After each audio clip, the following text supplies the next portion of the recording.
El propósito de las películas de guerra es recrear historias o hechos verdaderos de una manera que sea entretenida para la audiencia. Esto causa que inevitablemente los directores de dichos largometrajes se tomen algunas libertades al momento de presentar una escena o batalla específica en la pantalla grande, sacrificando así algo de realismo o de precisión histórica en pos de obtener el producto más entretenido. Recuerda que ninguna película de temática militar se apegará jamás 100% a la historia real en la que se basa, cometiendo desde algunas omisiones de información menores hasta los más absurdos engaños sobre la historia bélica. Bienvenido a La Armería. Mi nombre es Carlos y hoy te hablaré sobre 10 grandes errores en películas de guerra. Número 10.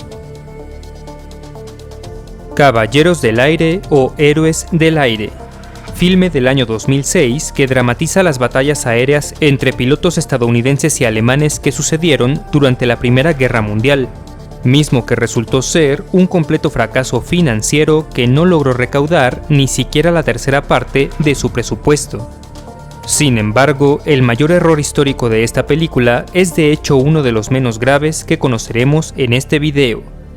Verás, los pilotos alemanes de este largometraje son mostrados tripulando aviones Fokker DR-1 de tipo triplano, que de hecho aún no habían sido inventados durante la época en la que se desarrolla la película, a lo largo del año 1916.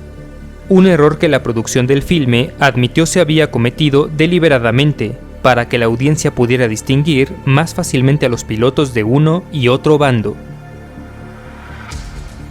Número 9. Dunkerque. Una película del año 2017 basada en los hechos reales que acontecieron durante la llamada Operación Dínamo, que consistió en la evacuación de casi 340.000 soldados aliados que habían quedado acorralados por el Blitzkrieg alemán en la costa francesa de Dunkerque. Al respecto de la representación de estos hechos en la pantalla grande, el historiador Anthony Beevor mencionó que los muchos kilómetros de playas limpias y despejadas que pueden apreciarse en la película deberían más bien haber estado llenos de soldados y equipamiento abandonado.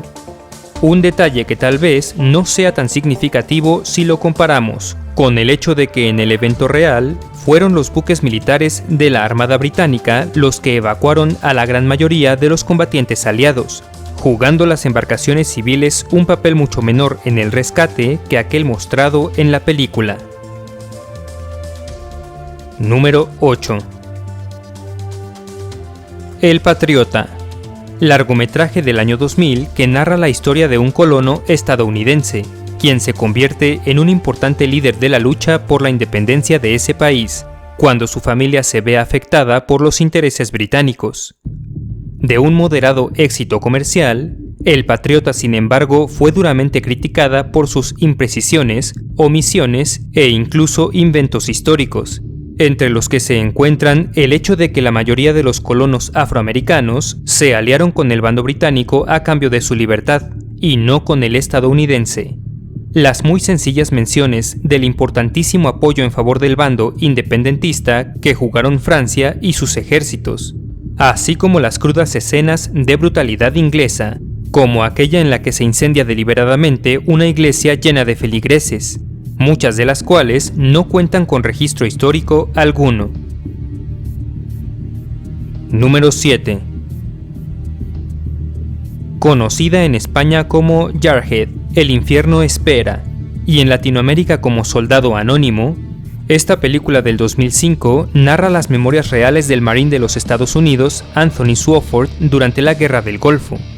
Sin embargo, además de contar con un pobre desempeño en taquilla, Jarhead también recibió críticas de varios oficiales de la Marina de los Estados Unidos, quienes, a pesar de reconocer que el filme representaba de manera correcta varios de los aspectos generales de la guerra, también indicaron que muchas de las actitudes celebratorias excesivas de los soldados, así como los brutales métodos de entrenamiento mostrados, eran sencillamente falsos. Escenas como aquellas de un hombre que muere durante un ejercicio bajo fuego real, o de otro que es abandonado en condiciones similares sobre el campo de batalla, son solo dos de las más criticadas y señaladas como inciertas. Número 6.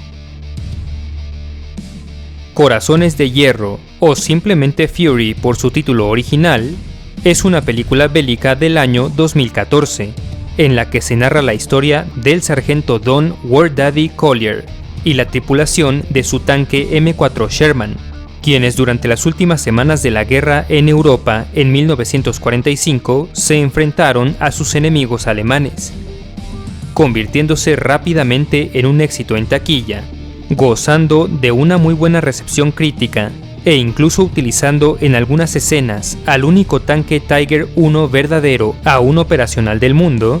Fury, sin embargo, no es una película perfecta, siendo señalada en particular por el veterano tanquista Bill Betts de la época como una obra bastante realista, pero cuyo final fue demasiado lejos al sugerir que un Sherman inmovilizado podría durar más de algunos segundos en contra de la infantería alemana, quienes además habrían estado equipados con un amplio arsenal de cañones antitanque Panzerfaust.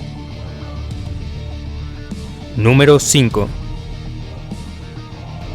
American Sniper o bien Francotirador.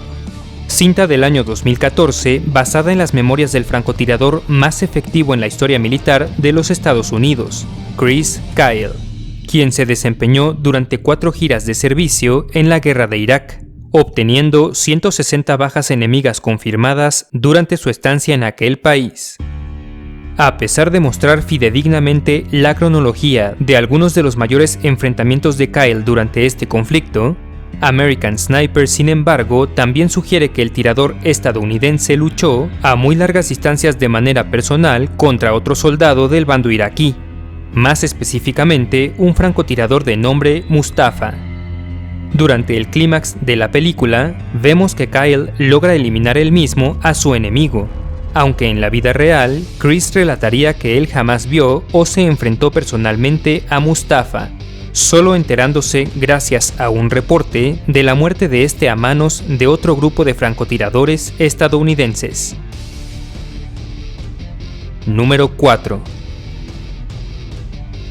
Enemigo al acecho, también conocida como Enemigo a las puertas en España, es un largometraje del año 2001 que narra las hazañas de Vasily Zaitsev, uno de los más notorios francotiradores soviéticos de la historia, quien solo durante la batalla de Stalingrado obtuvo 225 bajas enemigas confirmadas.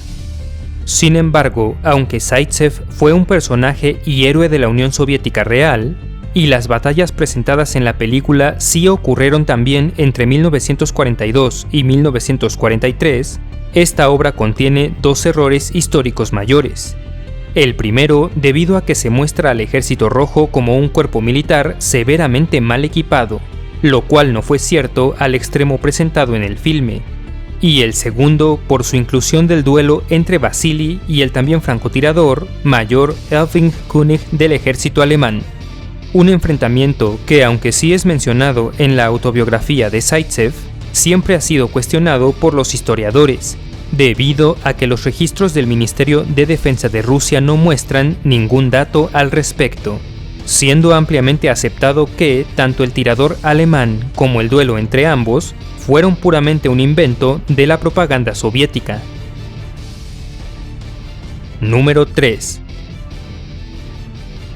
Pearl Harbor, conocido filme del año 2001 basado en los eventos del 7 de diciembre de 1941, fecha en la que el entonces Imperio japonés lanzó un ataque sorpresa sobre la flota de guerra estadounidense, que se hallaba anclada en su base naval de Hawái.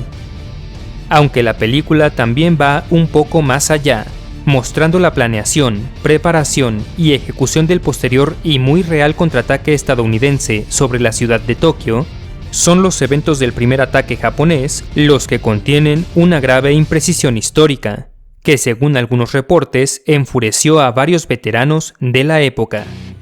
Verás, en la película se muestra solo a 2 pilotos estadounidenses abordar sus aviones y contraatacar el bombardeo, cuando en realidad la cifra de soldados que fueron capaces de despegar y plantar combate en sus cazas P-40 Tomahawk, aloceros y demás aviones nipones fue más bien de alrededor de 90 pilotos.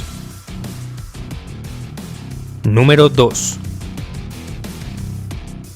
The Hurt Locker, conocida en España como En Tierra Hostil y en algunas regiones de Latinoamérica como Zona de Miedo, es un filme que ganó 6 premios Oscar de la Academia de Artes y Ciencias Cinematográficas estadounidense, incluyendo el de Mejor Película. Este largometraje relata la historia de un equipo de soldados de desarme de bombas, o EOD por sus siglas en inglés, quienes realizan sus labores durante la guerra de Irak mediante la utilización de trajes protectores especializados. Sin embargo, varios veteranos EOD de la vida real, como el teniente Paul Rickhoff y el instructor John Davis, reportaron que la representación de estos soldados en la película no se asemeja mucho a la realidad, ya que un equipo de desarme de bombas verdadero casi nunca se acercará a desactivar manualmente un explosivo, y solo lo hará como último recurso, prefiriendo más bien evacuar la zona y utilizar robots a control remoto, fusiles antimaterial o explosivos controlados para detonar una bomba de manera segura, mas no para desactivarla. Ellos resumieron su opinión sobre la película como una versión hollywoodense sensacionalizada de cómo un EOD opera en la vida real. Número 1. U-571, una película del año 2000 que trata sobre un equipo de submarinistas estadounidenses y que se ganó una severa reprimenda por parte del primer ministro británico de la época, Tony Blair, y de historiadores de todo el mundo por igual. La razón de esto es muy sencilla, ya que la obra literalmente le da el crédito a dichos submarinistas estadounidenses de haber capturado la entonces misteriosa máquina alemana de cifrado de comunicaciones conocida como Enigma, así como los códigos de esta. El problema es que esta captura en la vida real se llevó a cabo por la Real Fuerza Aérea Británica en el año 1941, más de 6 meses antes de que los Estados Unidos siquiera hubieran entrado en la guerra. Un hecho histórico con grandísimas repercusiones sobre la victoria aliada, y una muy grave imprecisión histórica que entendiblemente fue percibida en Gran Bretaña como nada menos que un deliberado insulto. Si mi trabajo te resulta entretenido o informativo, me ayudarías mucho apoyándome con tu like y tu suscripción. Agrégate también a mis redes sociales, Facebook, Twitter e Instagram para estar en contacto. Los links están en la descripción. Muchas gracias y hasta la próxima.